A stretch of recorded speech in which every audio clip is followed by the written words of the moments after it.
kind of tried to explain that this is something that shapes your entire life, not just about experiencing it coming as aggression and microaggressions. It actually, and the older I get, the more I realize it is a massively determining factor in my life and the crossroads of my life.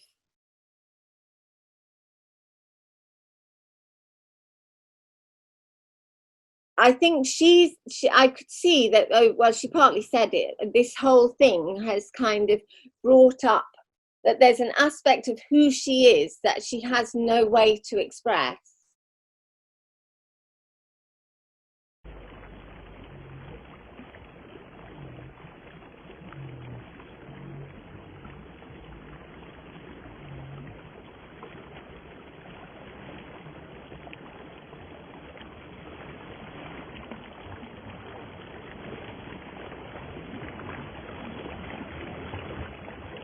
I think it's a kind of broken edge, isn't it? It's a violent edge, it's a cutting edge, but derived from something that's actually really decorative. So there's this strange, well, double edge, isn't there? I mean, if you think it's meant to be a pretty dainty vanity mirror, and yet from it we've generated something that's really quite violent. I think I could see that, oh, well, she partly said it, this whole thing has kind of brought up that there's an aspect of who she is that she has no way to express.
was going to tell you about what I found out about the Templars of the Templar Way. Yeah. George Templar of Yungthor.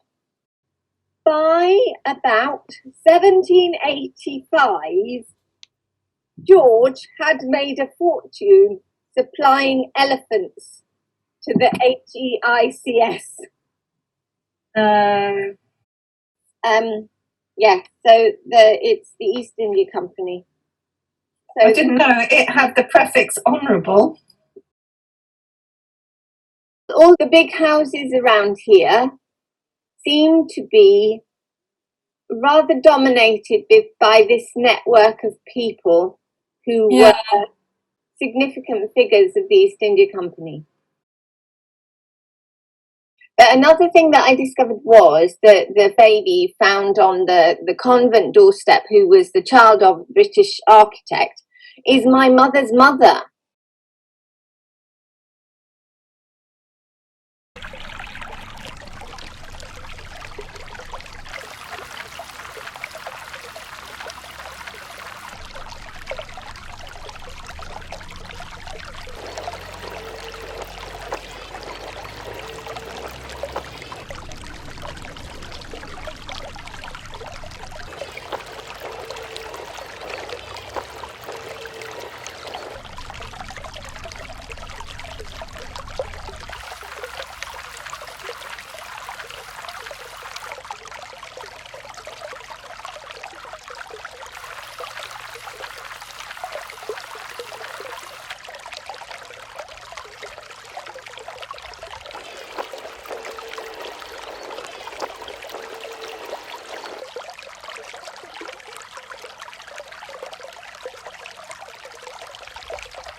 The stereotyping is really, really pervasive.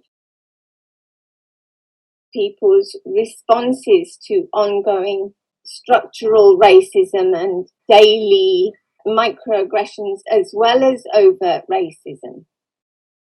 The impact is trauma. The stereotyping is really, really pervasive. I think a lot of people are just sort of sleepwalking on purpose because they don't want it to mess up their kind of nice, neat, tidy, affluent life. The stereotyping is really, really pervasive. How can they be subjected to all of this and not be so seething with anger that they are about to boil over and explode at any moment? So be careful. I think it's an expression of conscience. The stereotyping is really, really pervasive. You have to rise above, and otherwise you don't triumph over it. I'm going to get rid of myself now. Sorry, I don't want to see myself anymore. There we go. That's better.